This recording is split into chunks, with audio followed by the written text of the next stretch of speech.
মানুষের উপর অন্যায় অত্যাচার করেছে সেই সব চিহ্নিত খুনি ফ্যাসিস্টদের বিচারের দাবিতে আজকে মাননীয় স্বরাষ্ট্র উপদেষ্টা বরাবর এবং মাননীয় জনপ্রশাসন উপদেষ্টা বরাবর স্মারকলিপি পাওয়ার অনুষ্ঠানে আমরা আজকে অনেকের বক্তব্য রাখবো না, শুধু আপনাদের কাছে অনুরোধ করছি কেউ কোন ব্যক্তিগত ব্যাপার আমার ডান দিকে এটিও বুঝিয়ে বলবেন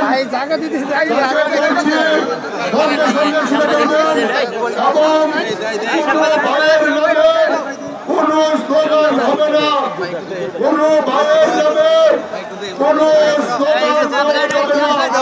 এটি একটি আমাদের ময়মনসিংহ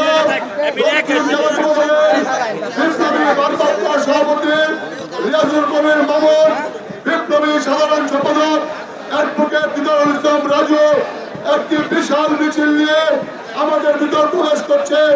আমরা তাদেরকে এক সাইডে চলে যাওয়ার জন্য বিনীত অনুরোধ করছি।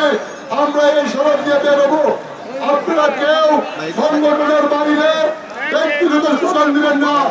আমাদের স্লোগান হবে হাসিনার ফাঁসি চাই, খুনিদের ফাঁসি চাই, আমার ভাইয়ের হত্যাকারীর ফাঁসি চাই, ছাত্র জনতার হত্যাকারীর ফাঁসি চাই, সাগর হত্যার ফাঁসি চাই। আমার এই বাংলায় খুনি হাসিনার ঠাই নাই, আমার এই বাংলায় ফ্যাসিস্টদের ঠাই নাই। আমরা আজকের অনুষ্ঠান শেষে আমরা পার্টি অফিস যাব, আমরা সেখান থেকে অনুমতি দিব, এসপি সাহেবের কাছে অনুমতি দিব, তারপরে আমরা দলীয় কার্যালয়ে যাব। বিভিন্ন থানা থেকে আমাদের দায়িত্বশীল নেতারা এখানে উপস্থিত হয়েছেন। অনেকেই আমি সবার নাম বলতে পারছি না, পরে ওনারা বক্তব্য রাখবেন। কাজেই সবাইকে ধন্যবাদ জানিয়ে কৃতজ্ঞতা জানিয়ে আমরা আমাদের রাস্তা হবে মহানগর যুবদলের শহীদুল ইসলাম শহীদের নেতৃত্বে একটি মিছিল। আপনাদেরকে ধন্যবাদ জানাই।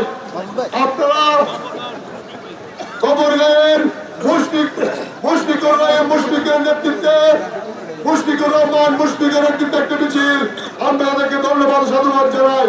এর পূর্বে যারা মিছিল নিয়েছেন সবাইকে ধন্যবাদ জানাই। আমাদের রাস্তাটি হলো আমরা এখান থেকে শুরু করব, শুরু করে দুর্গাবাড়ি 18 বাড়ি বিল্ডিং পরে সিটি কর্পোরেশনের সামনে দিয়ে আমরা বিভাগীয় কমিশনারের কার্যালয়ে যাব। আপনারা অনেকেই মোবাইল দিয়ে ছবি তুলতে গিয়ে আমাদের অনেক সাংবাদিক ভাইয়েরা তারা ছবি তুলতে অসুবিধা হয়, যাতে কারো ব্যক্তিগত ছবি তোলার জন্য যেন সাংবাদিক ভাইদের কোনো অসুবিধা না হয় সেটি সবাই লক্ষ্য রাখবেন। আপনারা